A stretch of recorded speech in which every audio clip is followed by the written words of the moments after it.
It's the Knicks, Jets, etc. podcast with Alex Trataros, John Meleka, and Raisi on the beat. Let's go.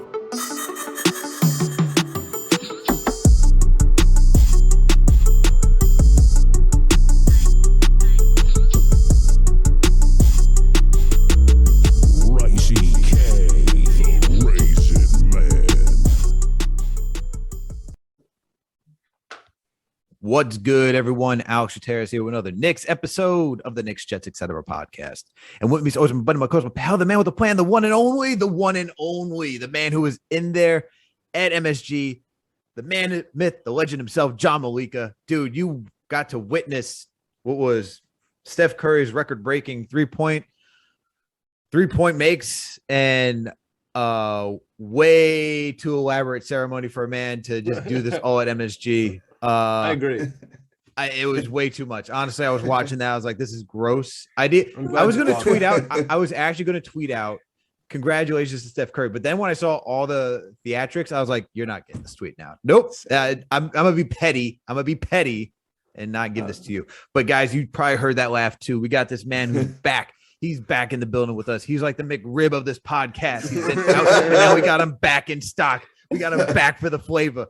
It's our guy, our producer, Raisi K, the Raisin Man himself, is in the building. Raisi, how you doing today? I'm great. It's like they sent the Batman signal, and it's like the streets need me. So here I am. I'm here. He's here. He's ready to go. I'm out here like John Wick. I'm out here like John Wick. I'm ready to execute with perfection. So let's do this. Let's get it going.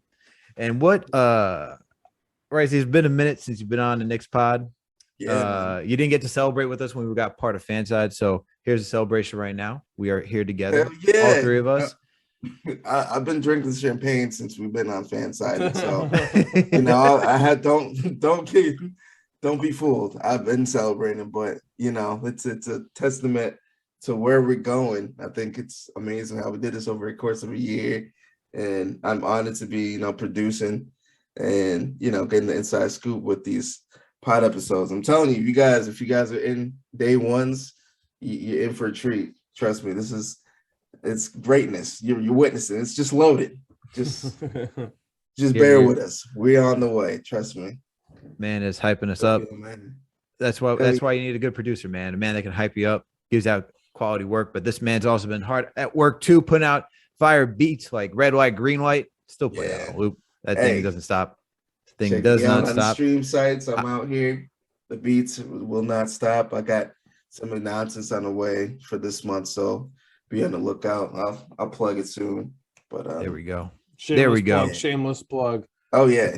Speaking of greatness, though, yeah, man, you already started. You at the literal top of the key. Yeah, Steph Curry with the shot boy. Man, who made it at the top of the key? I mean, it was kind of cool, the intensity in the Garden from the very beginning. People just standing up after as soon as the Warriors get the ball, and honestly, it went almost to the end of the first. I wanted it to go on as long as possible because the Warriors were on edge. And the Knicks were capitalizing on it. So it was really cool to watch the Knicks not fold on themselves. Right. And I'm just saying, at least for that particular time, I agree with you though. It was a little too much. The music at some point, I needed the music to stop. I think I tweeted out something about the music. I was like, is this too much? I was like, what? I was like, I didn't hear the whistle. I didn't even hear the whistle. Oh no, they called timeout. You have to call timeout. They have to call timeout. I was like, but it was immediate timeout. I noticed that as well. Okay, because I was like, wait, what's going on here? Then it was a whole ceremony, but it's much deserved considering Steph did this in 500 games less, dude. That's nuts. That's insane. It is insane. And he didn't kill us today, and I'm gonna shout out to our defense and especially McBride, dude. I am here to officially profess my love for Deuce McBride. Yeah, I absolutely love him. He might be he might be a point guard, man. He might be an Despite- actual. He might be a point guard. He might, honestly. I know what I watched today. I'm not thinking he's like this long-term. I'm just saying he might be a point guard. That's all I'm saying. He was able to defend. He was hustling. He was boxing out.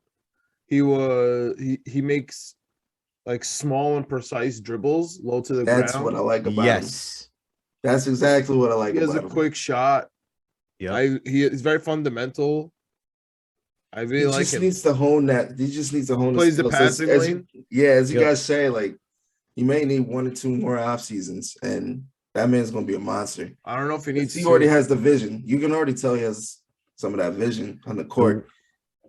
The He just way needs he playing pushes the time. court, the way he pushed that court, like I really like the last play before the end of the game where he's pushing the court, trying to get for a layup, and he's going about. He's just trying. He has so much swagger to him, man. He's so confident. Him, Quentin Grimes, those 2 rookies are so confident out there, Yeah. man. They didn't I wish waver at Grimes all. played today. I wish he So did too, annoying. man. I would love to see him. IQ, Grimes. That's a trio I'd love to see. Crash like we saw that dummies. during some. It's coming. It's coming. There's no way. And like I can sing praises of Deuce McBride. You know, that was my choice for our team rookie of the year. If you guys want to go back to our podcast and listen to our early prediction, John had Grimes, I had McBride, he had Mhm. Obi, he had Obi for most improved. I had Quickie for most improved. I think honestly, all 4 of those guys are hitting just in That different young ways this core year. is gonna be something different. It is. I have It a is so great fun. feeling. Dude, it is so fun. It is so fun watching them play. And the thing is that they all need more minutes. Quickly is getting his minutes, but Obi, Grimes, McBride, these guys need their minutes. They're bringing energy. They're bringing tenacity. They're out there. They want to play. We're watching Evan Fournier out here just do cardio. 29 minutes for what? That man 2 just more points? running around. I was getting so annoyed at Evan Fournier. I was screaming. He heard me. He had to have heard me. I was screaming during the quietest times. Just like, Fournier, Evan, you have 2 points. Like, you don't play defense and you have 2 points. Someone explain to me what's going on. You're not doing anything. Yeah, something's got to give. Dude, Yeah. the thing that's got to give. Kevin Knox was killing. Kevin Knox deserves more minutes than Evan Fournier. Dude, he yeah. was hustling for every rebound. Yeah. He was boxing out. And honestly, Julius Randle was boxing out a lot too. You know who, Yeah. Dude, you know who wasn't boxing out? Mitch. Man, Dude, telling that's you, let's break this up. Let's break this up. Let's go through the ugly. Let's go through the ugly and end on the good note because here's some ugly we got to talk about. Mitchell Robinson, all right, Evan Fournier. yeah. Okay, and I'm going to throw Kemba into the ugly, not saying that his performance is ugly, but how we've handled Kemba Walker is just disgraceful. I'd like to Okay. talk about that. You could go like this, but honestly, I think Kemba should at least get a chance to work with the second unit, potentially work up his trade value. Go. No, I like in there. McBride. Yeah, I like McBride too, but I just want to see, man. Like it's either his way out. Like, are we just moving him out? Yeah. This Him and is Fournier are gone. What's the issue? here's my issue. We completely benched Kemba Walker, and Evan Fournier has been getting minutes every single week. We put Kemba on under a microscope, saying that our defensive woes were because of him. We are now 2-9 after his benching, and Evan Fournier has been worse. Okay. And I'm not saying Kemba is going to be out here solving all of our issues. He's not going to solve all of our issues. I think he got to help with, let's remove some guys who love to do playmaking, Evan Fournier. Leave Kemba out there, give him a little bit more responsibility instead of Julius Randle bringing up the ball all the time. Let's see what Kemba can do to go help him, put him with the second unit, move Derrick Rose up to the starting rotation. Mhm. You can have Derrick Rose play whatever, save him to close and Just have give him Kemba in some the middle. minutes. Like, Yeah, I don't care. Just something Yeah. like that before you completely bench him. And I think it's more so, I'm fine with moving him. It's just the way we went about it. Because Evan Fournier, ever since, I don't even know when, it was like after the 5-1 game winning streak, he's been an absolute zero. Has not done anything. I was optimistic. I didn't think it would be this bad, but it is bad. Okay. Mhm. You either got to bench him and play him with the second unit or move him at this point. And Evan Fournier is just not cutting it, man. We don't see his playmaking. We don't see him driving to the basket. We don't see him as a shot creation. We don't even see that team defense. His team defense was like We get it. He's not going to be You a think he lockdown might be bored? You think he one-on-one. might be bored? You know how some players is like bored in the mid-season? You think it's one of those situations, or He does not have the cachet to be bored. He's been on the Orlando Magic. He does not have that resume to say, I'm bored. I will wait. For what? Yeah, it's not. Yeah, it's not any sort of boredom or stagnation. I don't actually think he fits on this team, and Mm-hmm. I agree. I've been calling it from the beginning. Tibbs is just bad on. He needs an offensive coordinator. Yeah. He's just an ultra defensive guy. He's never had an offensive playbook. He Yeah. just is sort of like, hey, make it happen. That's why it's so much ISO ball. There was some pick and rolls today. I literally started screaming. I think it was the second quarter when Mitch had like a screen and roll. He just like blew right through the screen instead of just setting it. Just set the screen. Just set bro. the screen. I don't understand. So let's get into it because Mitchell Robinson out here was getting. All right, hold on. Yeah, I just want to make one note. You were saying that you're on your Kemba Walker note. I don't think you're saying that you're blaming it all on him by benching him and now look at Fournier. The difference is we don't have anyone behind Fournier. We don't have shooting guards to fill out there. We have a million point guards, and two of them Quentin Grimes? we need to get minutes. We always seem to load up on one position each year. Like that one year we had mad power forwards, and then now we have mad guards. But those are free agents at least. These are young guys. Yeah. And when we had Macri, like I pointed that out, like on the podcast, I said I think our we position outside of RJ is our wings. Like we don't have a lot of wing depth. We don't. So really have, I think that's what Fournier was kind of supposed to be, but if he doesn't have defense, you're right. There is no point. There is no point to him. But I'm still not mad. Your original point is you're mad about the Kemba Walker situation, how he handled it. I'm not on board with that. I think we turned him into Theo Pinson a little bit. I think he's still riding that smiley glamour cheerleader role. I think that helped with the Mitch Robinson benching, and that was huge for our team in order to be able to manage that. And I think that's gonna have an ending pretty soon. And I think he's gonna end up with him off the team, but at least he was able to transition like that. And listen, man, we're gonna trade Kemba, we're gonna trade Fournier, and we're gonna trade Mitch Robinson. Just depends to who and where. Well, let's talk about Mitch, okay? Because Mitch, he started off strong this season. He said, he had to lose weight, returning from the foot injury, finding the right shoe. Now he gets benched because you see him that he's winded. And now we're getting cryptic messages again of plus minus on the IG. Dude, I don't need to know your plus minus. And you're using ESPN's plus minus, which it's fine to use depending on when you watch the game, but you can't just go buy it. Like it's so heavy on who the lineup is, who you've been playing with the entire game. But regardless, we're watching him now. We're seeing Bielitsa go 100% tonight. 5 for 5, 4 for 4 from 3, 14 points, 4 boards, 4 assists. What? Ain't going crazy. Bielitsa? Look, I get Jokic.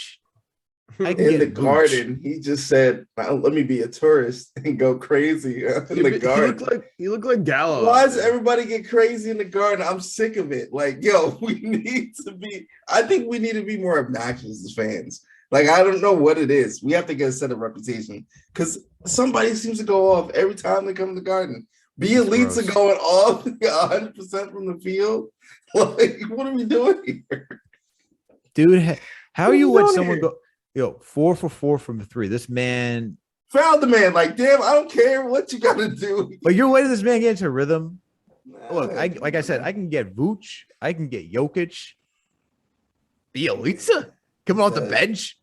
What are we doing? What are we doing? Like, honestly, like what are we doing at this point? So sticking with Mitch, like it is like he had a good game against the Spurs. He suffered against Miles Turner because he can stretch the floor. You play against the Bucks. He's not looking good against the Bucks. Now you have him against the Warriors, and he's getting owned by a bench power forward who's essentially the center. Am I crazy for thinking that he hasn't? Maybe I am. Am I crazy thinking he has he hasn't reached the ceiling yet. He has Like, not he can reached his actually be ceiling. a far better player. He could be a far better player. I think it's maturity. Okay. Alan Hahn has always mentioned it. It's between the ears when it comes to Mitch, is being a professional, going in there, playing like this is your last. And we're not seeing that on a consistent basis. I can understand if you're like, and Mitch gives it his all. Like, bro.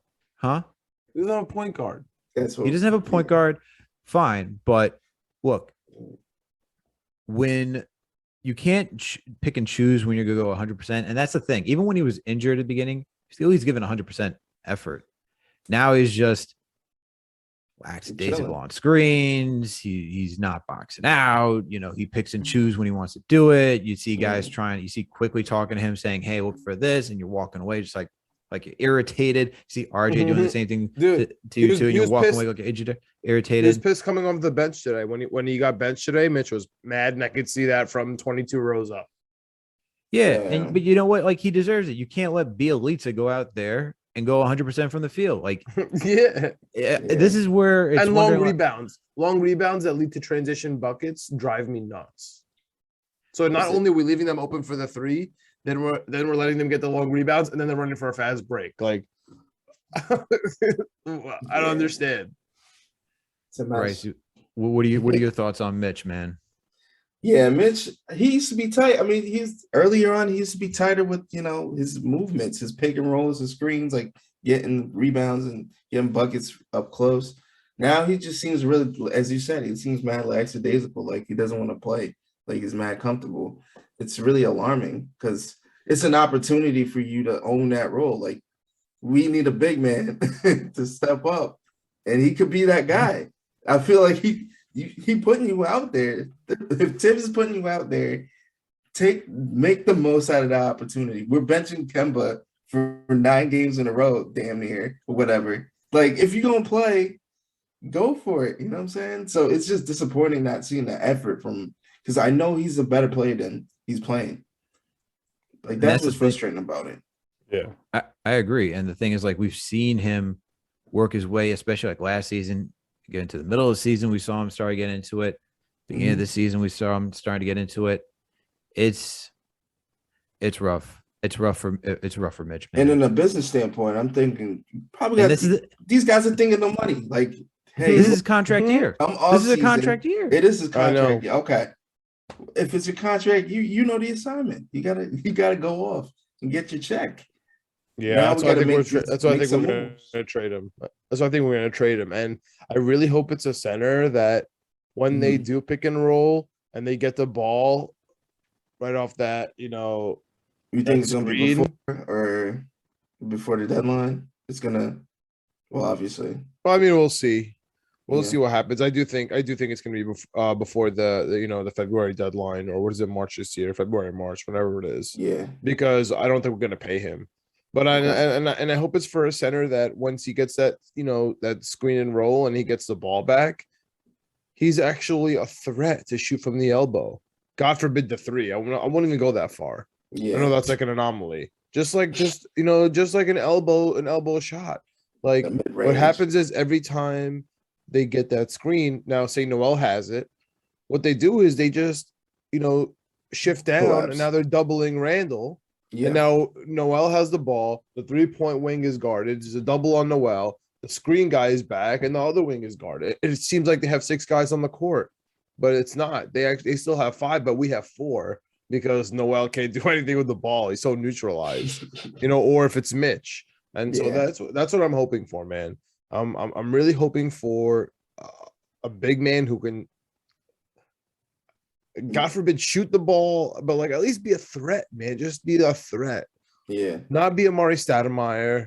Not be, where they like want you to shoot because you're gonna go 27%. Right. Or not these centers where you have no chance and they're just shading down. Be like a because that's what's ruining Randle. Like, you're asking me what's ruining Randle. You ask me why, why Fournier can't get a shot is because the guy he's being guarded. You know what I mean? Because that's everyone's scheming, and it's like, yo, Fournier, we could just stand here and then make ISO ball. They can make defensive assignments and actually execute because we can't move the ball around and like have those threats around on the floor. I'm not saying to be an absolute bucket, but yeah, get some buckets from time to time, space the floor out. You know what I'm saying? I don't know. I agree with you. It'd be nice. It'd be a nice change of pace. Yeah. But yeah, I don't see him staying, bro. I really don't. I don't see it happening either, man. I think when you Shout come to back, Kevin like, Knox. and it stinks because he's coming back from 2 freak injuries last season, and then like he didn't have a full off season to really get some run in. He has to work back into game shape during the regular season. He didn't even get a preseason run in, and it's a lot. It's a lot to come back from that, especially when you put on 40 pounds of weight. Especially as a big man like that, too. Every injury is accentuated by a million. Yeah. So I understand. Yeah. And he already walks with a limp. He already has a hitch, regardless, even if he was fully healthy. Yeah, exactly. Yeah. A waddle. He does. Dude, the thing is, like, I think he's also been compromised from putting on so much muscle mass because he used to be a high-flying rim running center, and we're not even seeing that. Like, he is laboring. He is huffing and puffing going up and down the court. Man, looks like he was like Joe McKnight when Joe McKnight just put on, was it 10, 15 pounds of weight to McDonald's? No. RIP, do him like RIP to Joe McKnight. But, yo, like. Oh, don't do him like that. I'm just saying, bro. I'm just saying. Yeah, but see, on the opposite side of that, like, shout out to Kevin Knox, bro. When he finally gets some minutes, he's able to put something together. He really looked good today, man. He was really fighting for every board. 2 games in a row. Every shot looked like it was a competent shot, whether it went in or not. They all look good. That's all I need. I just need the shot to look good. Whether it goes in or not, that's a different story. But if I'm happy with the shot, if it looks okay, then we can start to have a conversation. His defense, obviously not great. It's better than what it's been in the past. Here's the thing. It's like I want to attribute it to luck, but it's obviously not luck that every single time there's a defensive stance by the Knicks, it always ends up breaking with 1 second, with like less than 5 seconds left on the shot clock, and ends up being Kevin Knox's guy, whether that's a cutter in the paint or they rotation. Exactly, or they keep rotating it back and it's a 3. Like, it always ends up being Kevin Knox's guy. So I don't know if it's luck, but it just seems like people are picking on him, or maybe if he was a better defender, then they can't pick on him. But like every single time that I guess that's just what being in the NBA is all about. It's like, oh, Kevin Knox is around. We have to keep passing this ball until we swing it back to Kevin Knox. So they see him as food defensively. Like once you see that weakness, that's it. You food now. So he's got to man up basically, and that's on him. Like for defense. But that's why like people are gonna freak out. Oh, like next game we lose, whenever that comes, and whenever that's we're doing bad, right? Everyone's gonna be like, "Yo, put in Kevin Knox. Look how well he did." But the defense still wasn't there. That's called defensive adjustment, right? Yeah, you can adjust. So yeah, but like the thing is, I will say is that his defense did get better than years past. It's not great. He's not going to be the best. He's not going to be the best defender. I'm fine with that. But if he's knocking down shots, if he's giving effort to make rotations, if he's paying attention and keeping his defensive assignment in front of him, I can live with that. I can't live with a guy who, like last season, is just completely oblivious. Some guy's in the corner all the way on the other side, and now you're just leaving him wide open for a 3. At least we're not seeing that. Seeing that. I'll give him that. And he's also rebounding, pushing, making the right passes. Like when all the young guys were out there, IQ, McBride, Julius, so happy. Not the young guy, and you just see the ball movement, and you just saw ball movement. I was like, felt so good. That felt amazing. And you had Burks out there with Knox too. IQ Knox McBride, Randle, IQ McBride, IQ Knox McBride. I love that lineup so much, and especially with McBride and Knox playing the passing lane. Oh, it was so good. It was so good. Yo. Let's take a quick break and let's get back into this positive talk because I want to get into IQ and McBride next. Yeah. All right, guys. So we left off with Kevin Knox, and I feel like that was a good place for like a transition into talking about the good stuff that we had, that we saw. So let's really get into the good stuff because this young core, man, and I know we're covering it from like the week prior, but we're seeing Obi. I know Obi's out. I know RJ's out. We got Grimes out, all of them out due to health and safety protocols. But I'm going to start off with Obi first. Yeah. Because Obi had his double-double, 19 and 10 against Toronto. Dude was just electric energy. Obviously, he got phased out because he couldn't hit a three-pointer. So that's why Tibbs took him out, which understandable. I still would have left him in, just kept him in there with Randle because they're 8 net rating on the season. So you're getting some offense with those guys on the court. Mm-hmm. We keep saying it. Obi needs more minutes. Mitch is not, if you're not going to get it from Mitch, if you're not going to get it from Noel, if you don't really want to use Taj, let's use that small ball lineup at the right times. Like Toronto plays small ball. That was the perfect time. We saw that it was working. Had Randle and Obi out there. Obi was just off of energy, just getting 19 points. Dunk after dunk after dunk, hitting some shots. I love that he's getting his confidence. He's getting his swag in. Like he's really starting to grow into his shoes, if you will. Like, I mean, I couldn't believe it. I was on Twitter and he goes that one game when he did the between the legs dunk. I was like, okay, this man wild comfortable right now. Yeah, he is. You just did that casual, which was that. I mean, let alone the dunk itself was amazing, but the fact that he's starting to get more comfortable and growing into his game, and it's really young. So that's really exciting, I believe. And now with having Deuce on board and even Knox on board, I think give them some time. They're gonna be nice. I really believe so. John, this is your boy, man. This is your boy, Obi Toppin. You've been praising, you've been asking for Obi, you've been preaching for Obi to get 20 minutes from the start of this, from the jump before the season even started. And we all said, hey, well, you got Randle here. Randle's got to get the time. We see that Randle is in his own head. He's struggling. He had 31 points tonight. He showed up in the third quarter when no one else did. And we could actually hang our hat on that. He gave us 5 for 8 from 3, 10 for 21 from the field, 7 rebounds, 3 assists, 2 steals. He had 4 turnovers. We know he's turnover prone.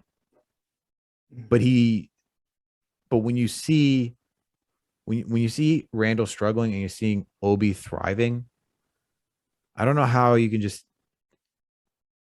preach. I don't know how you're Tom Thibodeau, you preach. If you work hard, if you play well, you earn the minutes, but then you see guys struggling. And I know guys got to work out their struggles. I get it. But if you're about development and winning, don't you want to play the guy that's doing the most and giving you the most? Like Obi gets out there and just gives you a lot. Like he gives you a new dimension. He's always leaking out. He could bring up the ball himself like Randle. He just gives you a different dimension that we don't have. The game just speeds up when he's out there. And teams sometimes lose him. And that helps us out in transition. I don't know. John, this is your guy. What are you thinking? So I mean, he is my guy, but I don't see him replacing Randle. Like, I don't want him in there. He doesn't do everything that Randle can do. Right. And he's not as much of a threat. So I want to see him with Randle because, back to my last comment, like he could do that pick and roll and, be a sort of threat. Yeah. But I also imagine him being a threat where, let's just say for hypothetical, I don't know, a guy whose name rhymes with Schmeil Schmerner was the center. And, there was Randle there. I wouldn't mind Obi as a small forward where you have, Miles Turner and Randle doing a pick and roll and Obi cutting on the baseline on the other side. You know what I mean? That would be fine for me. And we have teams, they can't match up with that. In my world, like Miles Turner can defend, Obi Toppin can play everywhere. Julius is Julius. Then, RJ Barrett and a point guard. That's not crazy. That rounds it up pretty well. And on the other side of that, dude, like when you play a team like the Warriors and teams, I was talking about it today, and believe it or not, the Warriors are back, man. The Warriors are a contender. Yeah. And We're gonna go back to times where teams are gonna start constructing their squads to try to beat the Warriors. Yeah. And they're gonna be looking at Draymond and Clay and Steph and be like, "Yo, how do we match up? How do we play small ball?" Right. That's us. We have it. Like we have the formula. Like Yeah. Randle and Obi could match up against the Warriors. Like we saw that today. Mm-hmm. So I don't know. I'm very optimistic about Mr. Sean Marion, aka Obi Toppin. He really reminds me of him. He shoots like him. He jumps like him. He hustles like him. He's a fan favorite automatically like him. Remember, Sean Marion started off really slow as The well. Matrix. Yeah. Hell exactly. yeah. Exactly. So I don't know. I really like him. I think I'm going to be impressed with how he continues to develop, and I think that his role is going to expand after the Knicks make a trade. I could see that. And the thing is, like, I say you're not crazy for thinking like that type of big lineup because we see it work with the Cleveland Cavaliers. I love the way they're constructed. Oh, it's so annoying. Oh my God. Hold on. Sorry. Snowball. Jesus. All right. Yeah, this is my special guest, Snowball. I'll be right back and get this Just dog. mute it. Oh, God, bro. This is hilarious. Alex, can you mute him from your thing? Stop it, bro. You gotta stop. This is a family moment we're watching right now. This is a family moment where we see our producer bring the dog. We got to cut this out. Not the best podcasting. Can't hear you, Raisi. Did you mute? Of course, it couldn't hear me. But Yeah, he's back. my bad. Yeah, All right, it's all right. You're the producer. You're gonna have to edit it, so it's all right with us. Okay. Well, Greg's well, no, I think Chris is going to be the one editing this one. Yeah, they can send it out my way. But Sorry, Chris. Greg's got to edit it. No, we gotta let them both know that we have an edit and ad cut. No, they don't need to know about the ad cut. It's all good. Oh, my fault, yo. All right, so No. what were we talking about? Obi. I was going to go into the Cleveland Cavaliers. Oh yeah, let's do that. Ready? So Yeah. So in the Cleveland Cavaliers, 3, 2, 1. So yeah, like I don't think you're completely crazy for thinking about going big with Obi or Randle, and if we did get Lyles Werner or Wiles Werner, Smile Schmerner. yeah, Schmal Schmerner, because I look at the Cleveland Cavaliers and how they have Evan Mobley, Jared Allen. Dude, I love Laurie the way the Markkanen. Cleveland Cavaliers are constructed. They're I love big. that. Like Laurie's playing the small forward, and Markkanen's meh. But Mobley and Jared Allen, that is. but no, my whole point is that they're doing well and they're using that type of rotation. So, and especially the beginning of the season. So it's not so far fetched where the Knicks could put something out there like that and it could be successful. You know, the one thing I would say is that Sean Marion was a wing, like a full-on wing. Obi's more of a power forward. I know Marion did play the power forward from time to time, but that's the only thing where I'm like hesitant to call him Sean Marion. I'll stick with Amari Stoudemire because the dude just has the athletic ability. If he gets a jumper. Well, listen, back in the day, Nasty. Obi Toppin would be a small forward. Yeah, If absolutely. he's playing in the Yeah. years of Shaq, he's going to be a small yeah. forward. He's not a powerful. He was getting bodied by Kevin Garnett. Yeah. in that era. It's the And new Chris we're- Webber. But we're in the new age. But we're in the new Yeah. age NBA. I'm just so saying. he's a power Yeah, forward. No, I agree with Yeah. you. I agree. I don't Yeah, disagree yeah. with you. But we're in the new age NBA. Yeah. But New age I agree NBA with that. though, that's IQ. When you say new age NBA, I'm thinking IQ, man. Yeah. Same. What do he you think is. about IQ, Raisi? Man, IQ, I love watching him play. He seems like he's just having fun out there, even though, he's still a young guy. And some of the shots, it frustrates me to no end, but I just love how he just plays. Yeah, some of the shots, he was dragging it, but, I'm glad he's fearless. He plays absolutely fearless in the court, and I love that about him. And he He's really good at making plays. Really good at like creating his own plays. So that's what I like most about IQ. I think he's gonna be one of the premier guards for real, for real. Give it like 3 years. For the He's gonna be Knicks? up there. Yeah, honestly. For the Knicks or for another team? For the Knicks. Oh, all right. I really believe so. Call I me hope the so. optimistic I Knicks promise fan, you, I hope but so. I hope so. I think we're gonna keep him around and he's gonna be nice. Mhm. Because like I can see that because I mean I was on Knicks Fan TV yesterday for a wild episode on Ben Simmons on trade talks on Julius Randle and Ben Simmons and what the future is going to look like. So I don't want to go too far into that, but there could always be that realm where you move Julius Randle and you start going with the young core and really use them as the People are they're established. They're established. They're not just like we're not running them out there like the Sacramento Kings. But you're shaking your head like you think Randle's gonna be here for all 4 years of that extension?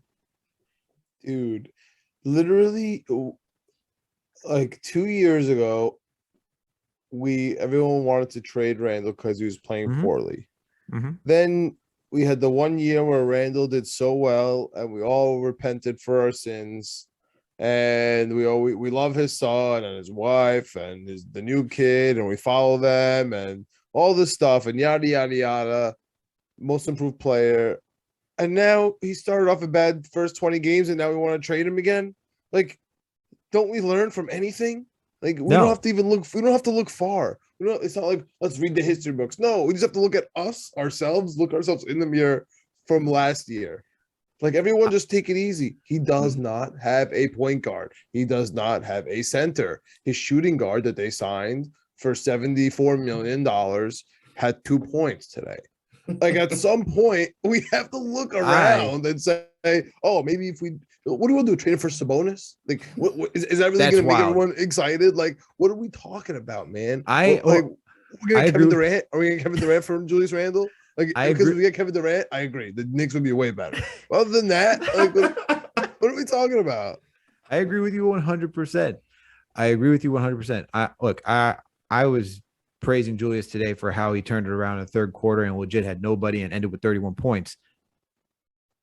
Side tangent. I know we're supposed to be going on the positive, but we're here at this point. So nobody played. Obi was out. I agree. RJ's out. Grimes is I out. agree. I agree. My thing with Randle, right? We can criticize Randle. We can talk about how he isn't playing well, how he doesn't play with energy, X, Y, Z, and kill him for that. But to come out here and sit and to blame everything solely on Julius and ask him to be traded and all that type of stuff because he's not playing well, that's just wild. Like that, it is absolutely crazy. Now, what I will say is because I'm looking at the future. If you love Obi Toppin and if you love Julius Randle, I don't think you can have them both because you're gonna want Obi to at some point, especially if he keeps taking steps and can get a jumper and be more of an offensive threat. You can't have both of them, and that's the only thing I'm saying. That if you got to pick and choose, I wouldn't be surprised if Randle, because he's also boys with Leon Rose and Worldwide West, he gets moved to a better team or another situation that's comparable, and then you stick with Obi and the youth because they just shown that they can hold down the fort. That's all I'm saying. But the talks on like Randle, like killing Randle, like we all got to relax. Like seriously, relax. You want to go kill somebody? Go kill Evan Fournier if only getting you 2 points tonight. Like I'm saying, bro. Like you want to go talk about somebody not doing their job? Let's go talk about specialist. Let's go talk about specialist. Literally what they brought him in for, to get buckets. He's a bucket, and he's not getting buckets. That's a problem here. I give him a lot of slack, but if you want to go kill somebody, where was RJ Barrett the last couple of games when Julius needed him too? Like, oh my goodness, Alex, be careful. I know RJ Hyde will come out here and be like, "What are you talking about? You got to give him time and patience." Yes, I agree. Give him time and patience to develop. All I did was read his stats and had people yelling at me. Larry was going in on me on the Larry Havens episode. All I was doing was reading RJ's field goals. That's all I was doing. He's getting so mad at me. That is RJ Barrett you're speaking about. You will shut your mouth. I was like, I'm not the one shooting them. I'm just reading them out. Like, I don't know what to tell you. Like, what do you want to happen? Emmanuel Quickly has been shooting terribly for stretches of games. But I'm not out here saying I love Emmanuel Quickly. He could do no. To be honest, I love him too. But like, Quickly could shoot those shots. But dude, Randle could shoot but you those need to hit shots. them. But you also need to hit them to help win. Like you can't just also put up shots and take away from efficiency. Let me ask you a question, and there's no fact check for this. This is just what my eyes been seeing.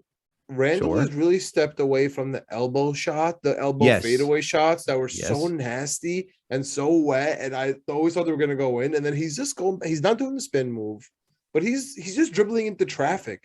He wants the defense to collapse on him, and he wants to dish it out for a wide open 3-pointer. I feel like He's pressing like that. Yes. Yeah, he's forcing a collapse on the defense. And they're like, dude, we don't need to collapse on you. And then he keeps getting stuck, and the refs are not, giving him fouls for that. Right. But do you see that too? Do you see him not really using that fadeaway that he was Dude, he hasn't gone to that right side baseline jumper at all this season. At least. It is It was Yeah. money that left. his money shot. He has That was not his gone to his shot. money shot. This is where you look at his game. Like his game has completely changed. And John, you were talking about before we got on air, and we'll go back into the positives and wrap this thing up, and then get some immigrant parent corner. But he does that in between dribble between the legs, and he's a righty. Yeah.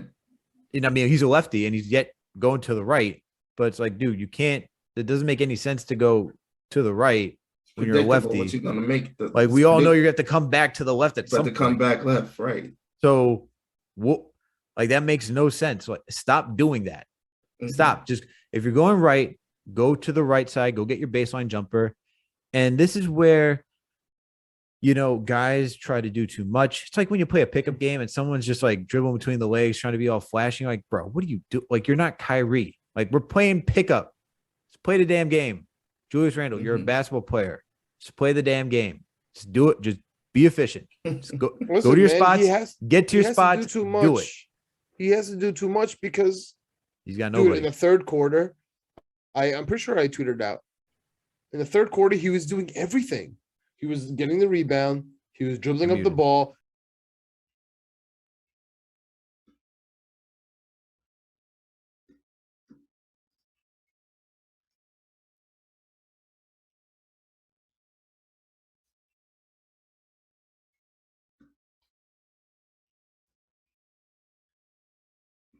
It's crazy, dude. It's really crazy. Oh man, that's incredible. He was really Hysterian though. So, Raisi, do you think that the Knicks Mhm. are going to make some crazy moves for this deadline? No, I don't think so. I really think if we make any moves, it'll be like one or two minor moves. I think we're gonna stick with this unit. I'm interested to see if we do keep Mitch, but my prediction is that we're not gonna make any splashing waves. So you think we're gonna keep Mitch and do something at the end here, I like at feel the end like- of the year with the yeah. contract? I Okay. feel like we're gonna wait till. What the about end of the Kemba? year. Evan Fournier. You Nah, should. Those guys got to get moved. They're gonna have to get moved. I think mean, Fournier. Go finish up, Raisi. I'm sorry. they're gonna have to get moved. I mean, we're excited because we have new players on the team, but I don't know if it's really meshing with the long-term plan of what Tibbs is really trying to build as a unit. You just And don't think it's they- going to be a and- crazy move. You just think But if- you're going to let them go, but for like They- short rotation guys. They came in for the offense, so if they're not, they brought him in for the offense to boost the offense, and if it's not gonna work, if we're gonna have him shit the bed all this time, then we gotta make a move for him before the trade values through the floor. So I just don't think they're gonna do this mid-season. They're gonna give him a chance to like prove himself. But if things aren't working this season, they're gonna get moved in the off season. Yeah, That's my take. I think for Fournier, there's got to be progression to this. Like you got to bench him, see if he works with the second unit, and then if he's not working with the second unit, you got to trade that man. Yeah. Like I'm Who are you fine to putting give up him- there? Who am I moving? I'm putting Grimes.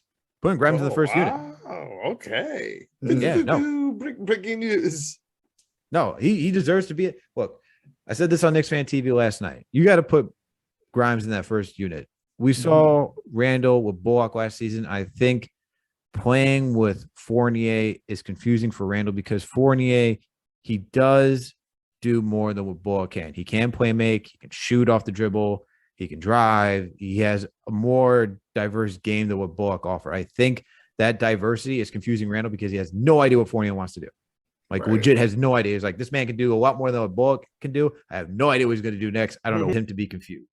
So because of that, that's why I want Grimes in there. Because if you put Grimes in there, Grimes will give you defense and he'll just shoot the three. And that's all Randle needs. Just let him play with somebody that does that for you, and it'll be money. So let's get it that. Let's get simple. Keep it for Randle and keep it pushing. So I'll give Fournier a chance. I think Kemba's got to get traded. I don't think unless they want to keep him on here, like break glass in case of emergency. Sure, you can try that. I don't see how that fully works though. I don't see how that fully works. I don't see how you can keep someone like Kemba on the bench though the entire season. That doesn't make any sense to me.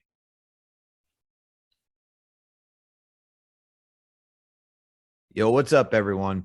Alex Trataros here, as you see, and it's a little different, right? You saw the beginning of the pod. We had Raisi, John, and myself talk about the Knicks, talk about what we saw from the beginning, this entire season overall, saw what we saw from last week, and what we saw from last night when the Knicks were playing the Golden State Warriors, and Steph Curry broke the 3-point record of made threes. So congrats to him.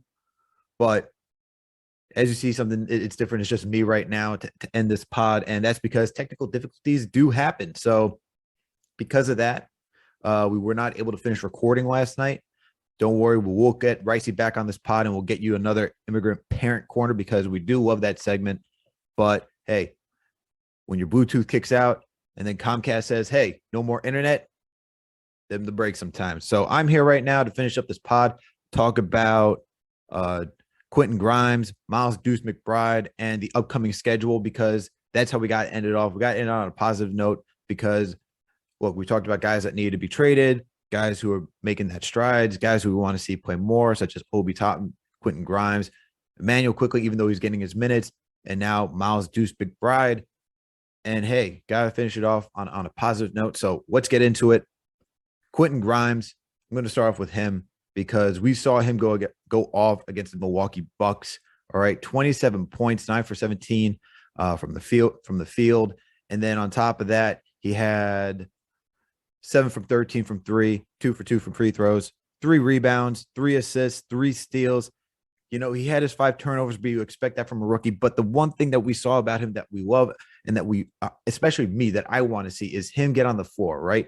I said before the pod cut off that I want to see him instead of Evan Fournier in the starting rotation because I think Julius Randle needs someone who has a simpler skill set, which is just 3 and D right now, to make it easier for him to make his reads and to be the playmaker that we saw from last season. As we saw, Randle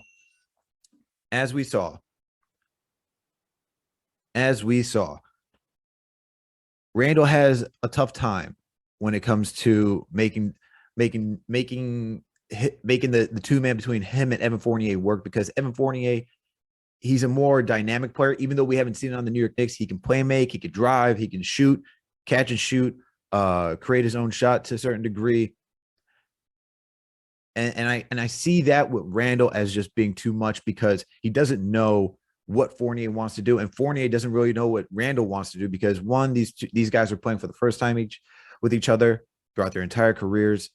2, Evan Fournier had a bigger responsibility, and he's taking a lesser role coming to the New York Knicks because he also has to fit in with RJ Barrett and at the time Kemba Walker. Now Alec Burks in the starting rotation, and Barrett and Burks are more established than Fournier, so they're going to get they know what they want to do to a certain degree, even though RJ has been shaky, but these guys have an idea of what they want to do, and it's tough for them to try to figure out how to get Fournier involved as well, because I think it's just too many things of one in that starting rotation, too many playmakers, too many guys who can create their own shots. And I think it needs to be simplified for Julius Randle to get back to that status quo that we're so accustomed to for him last season. So putting Quentin Grimes, who's just a 3-and-D guy, I think it makes it simple for Randle. But on top of that, I just love the effort that I saw from Quentin Grimes, guys. Like the tenacity, the ability to just attack, the ability to understand how to hop passing lanes. You know, we talked about how he's not great fighting over screens, but he's showing that he's improving every day. His hustle, his grit, he is hungry. And this is the type of stuff that Tibbs wants. We talked about how him and Deuce McBride are Tibbs guys when they got drafted. Guys who want to hustle, guys who want to play defense, guys who are confident, guys who are not afraid of the moment. And Quentin Grimes showed that against the Milwaukee Bucks. He goes up against the champs, okay? The champs were for the most part healthy. Sure, they're missing Brook Lopez, but they were healthy for the most part, okay? You had Chris Middleton, Drew Holiday, Giannis Antetokounmpo, Bobby Portis was in the starting rotation. You have Grayson Allen. Sure, they're missing, like I said, Brook Lopez and a few other guys. But when he goes out there and he decides to play with such confidence, I don't know how, as a coach, you look at that and you say he doesn't deserve more minutes. This is kind of the same situation that we saw with Emmanuel Quickley last season, in the preseason, I should say, when he started to earn more minutes because of his confidence, because of his tenacity, because he wants to be there and he wants to win. These are winning traits. These are traits that you need on the court, because as we're seeing from Evan Fournier, it's not cutting it. So I like what I saw from Quentin Grimes. Would I expect a 27-point outing again? No, but he is not afraid to shoot. And when guys are closing out as well, on top of that, he gives you a little bit of playmaking. He's not going to be your playmaker like what Evan Fournier wants to do, as we saw him do for the Magic, because he's not doing it here. So I think Tibbs needs to put him on the bench. And if it's not going to work on the bench, you need to get his ass out of here, because he's just not a fit. But I like what Grimes is showing. He needs to get out there. And I would expect if he can just give us somebody that you have to honor, right? Just someone that you have to honor on both sides of the court. It's a huge game changer for that starting rotation. And also he brings energy. Every time that we watch this team go out there, there's no energy. That's effort. That's hunger. He's showing it. He deserves it. Give the kid more minutes. Next, Miles McBride. As you guys know, if you listen to John and I discuss who our rookies of the year were going to be between Jericho Sims, Deuce McBride, Quentin Grimes, he chose Quentin Grimes. I chose Deuce McBride. And I don't think there's a wrong answer, personally. I don't think there's a wrong answer, because look, we see both of these guys as hungry guys who want to contribute, guys who are ready to contribute, and both of them have this poise that is usually uncommon for rookies. And I'm not saying these guys are going to be demons out there when they get minutes. They're going to make mistakes. They're going to have their lapses. We saw it last night with Deuce McBride himself. Okay, he let Steph Curry go because he wanted to take the charge from Andrew Wiggins in the paint. But then you saw that ball movement and got to Steph Curry on the open three. And you can't do stuff like that. You can't do stuff like that when you have a lethal three-point shooter just roaming around. Sometimes you have to understand that that's the guy you got to focus on. Andrew Wiggins is less of a threat than Steph Curry. Okay? So you're going to have those types of lapses. And we saw that with Quentin Grimes against the Bucks too. A little over-aggressive at times on defense, and you can't do that. Say it with Quickly. Quickly does the same thing, but these are learning experiences. Even as humans in our day-to-day jobs or just day-to-day lives, we make mistakes and we have to learn how to correct ourselves, and that's how we get better. We're not going to be perfect. People are not perfect, and we should expect that from these players as well. But getting back to Deuce McBride, I just love that hunger, man. It comes back to the hunger, the tenacity, the way he plays defense. He's ready to go. He's ready to press guys full court every single possession, as we saw in Summer League. That earns minutes, okay? And you see him off the catch and shoot from three, from the mid-range. That jumper looks nice. And it's no surprise why he's killing it in the G League. Now, we see him killing it in the G League, and I'm not expecting that to translate to the NBA, because the G League is just a different talent pool, okay? There's some guys that make it out, like a Danny Green, okay? But not everyone comes out here being this golden player just because they're killing it in the G League. But what it does say is that they deserve an opportunity. And Deuce McBride deserves an opportunity for how he's played in the G League and what we saw from last night, okay? And even the short stints, we see that he loves to play defense. He's aggressive. He was sticking to Steph Curry pretty well last night, fighting around screens, going underneath and making up lost ground. He's quick. And I love the way he was pushing the pace. I love that swagger. I tweeted out last night when he's running down the court for the layup and he's going behind the back trying to get some swagger with it. I love that stuff. That's confidence. He's oozing with confidence. And even Derrick Rose in the presser after the game last night says he hopes that Tibbs gives him more minutes and gives him more playing time. Guys are seeing this in practice. Yes, I know that. I'm going to touch on that for a second. I'm going to say with McBride. What we saw from him last night, I want to see him play next to quickly in that second unit. Okay. I talked about in the pod earlier that I like to see Kemba Walker because I think Kemba was unfairly completely benched. I think what you need to do is move Derrick Rose up and Kemba to the bench and still have him in the rotation in that way before completely benching him. Now, I just made my case yesterday, and I was kind of out of frustration watching this team and watching Evan Fournier just get 29 minutes and get 2 points and do absolutely nothing. Man was out there just getting cardio, okay? If you need someone to get out there and get cardio, you can pay me half. You can pay me a quarter, actually. You can pay me a fifth, and I'll do the same thing for you. But I just need – I get that Kemba's not going to be back in this rotation. So if that's the case, get me Deuce McBride, IQ off that bench with Alec Burks, Obi Toppin. Get the youth in there. These guys are hungry. They're going to make mistakes, but they're hungry. To keep up with that speed, older guys are not going to want to keep up with that speed. That's a lot of energy. A lot of energy. And give them the time to grow. That's how you create depth. That's how you see what you got. So I get that Kemba is most likely not going to get back in this rotation. He's probably going to get traded because Tibbs says he sees him as a starter in this league. He's probably more of a backup. Probably will do more of the Derrick Rose role. Come off the bench, give a team some really good minutes for the 20 minutes because that arthritis is a serious thing. But Deuce McBride needs his time to shine. Love what I saw. Love the tenacity. And so, guys, let's end this thing up with going through the schedule for the New York Knicks. All right, we're on a 4-game losing streak. We are on a 4-game losing streak. It's rough. And it's not so – I thought we were going to get the Toronto game or the Indiana game. It's tough out here, as my buddy John would say. But playing Milwaukee Bucks, the reigning champs, and now an NBA championship contender once again. Once Klay gets to the Golden State Warriors, it's going to be crazy. I'm going to love it. I love Klay. Love the way Klay plays. I just love the way the Warriors play. The ball movement, the constant movement, defense. Everything's just crisp for that team. And like the Knicks had it last night because they weren't crisp. Steph didn't go off. But I just love the way they play.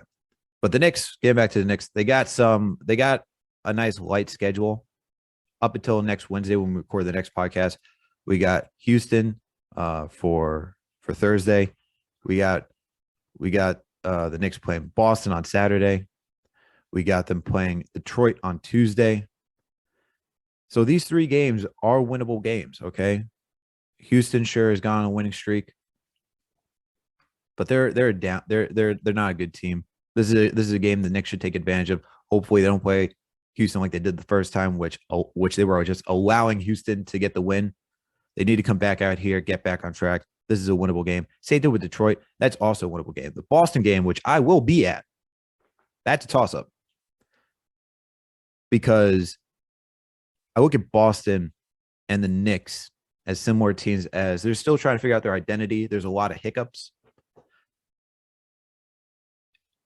And they're just two historic franchises, 2 original franchises that are just trying to get their shit together, for lack of a better word. So that game's going to be a toss-up. But this is an opportunity for the Knicks. They could try to pull off a 3-game winning streak. They'll have Washington on Thursday, but we'll go over that with John when he's back on for next week. But yeah, I expect the Knicks. They should come out, take out Houston because they're a lesser opponent. Boston will be a tough matchup. You know, Boston wants to come back and come get them after opening night. This is the second time we'll be facing them since opening night. So, you know, Boston's ready to come out, guns a-blazing on their own home court. Granted, the Knicks are better on the road than they are at home.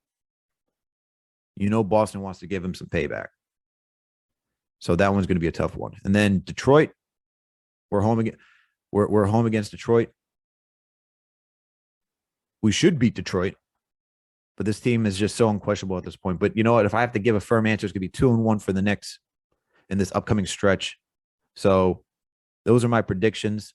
I think we're going to beat the Rockets. I think we're going to beat Detroit. Unfortunately, I think I'm going to see a loss while I'm at the game, which will be sad. I hope they win, but the way this team's playing, they're so up and down. And unless there's major changes to the rotation, benching Fournier, giving McBride and Grimes more time, I don't see how you could keep trying out that starting rotation, come back from a deficit, and then try to win games. That's tough. But that's it, everyone. Thank you for understanding. Thank you for being great listeners. Okay. I know we try to give out the best product. Unfortunately, like I said, technical difficulties do happen from time to time, but this is what makes us stronger. Overcoming this. Shout out to Greg. Shout out to Raisi. Shout out to Chris for trying to work with this recording right now, because there was a lot that was happening through it. So thank you all for tuning in for another Knicks episode of the Knicks Jets Etc. podcast. Thank you to all of our listeners for being awesome. And please help us. We really appreciate if you could help us by giving us a 5-star review and leaving us a comment on Apple Podcasts if that's where you get this podcast. But if it's not, it's okay, as I always say, because we're on Spotify, Google Play, Amazon Alexa, Stitcher, you name it. We are there. Okay. Also, we're on YouTube. We got the channel going. All right. Knicks, Jets, etc. Knicks, Jets, etc. Period. No one writes etc. That's just wild. The full length, I mean. So make sure to go to the channel, hit that subscribe button. If you're watching this video, hit the like button and hit that notification bell. That way you know when new episodes drop. We also got Winning Picks Weekly. John, video producer Greg, as I always say, go down the NFL slate, giving you their takes on the lines, money lines, spreads, best bets, survivor pools. They're doing a great job over there. Make sure to go check them out. It's just unlimited good stuff over at Winning Picks Weekly. And last but certainly not least, please make sure to follow us on all social media platforms. We're on Twitter, Instagram, Facebook, TikTok. Okay. You see the names below. Those are our handles on the channel. If you're watching it there, go into the podcast description. It will take you. All right. Those hyperlinks will take you to Twitter so you can follow us. Thank you, everyone, for tuning in for another Knicks episode of the Knicks Jets Etc. podcast. We out. And for John, let's go Knicks.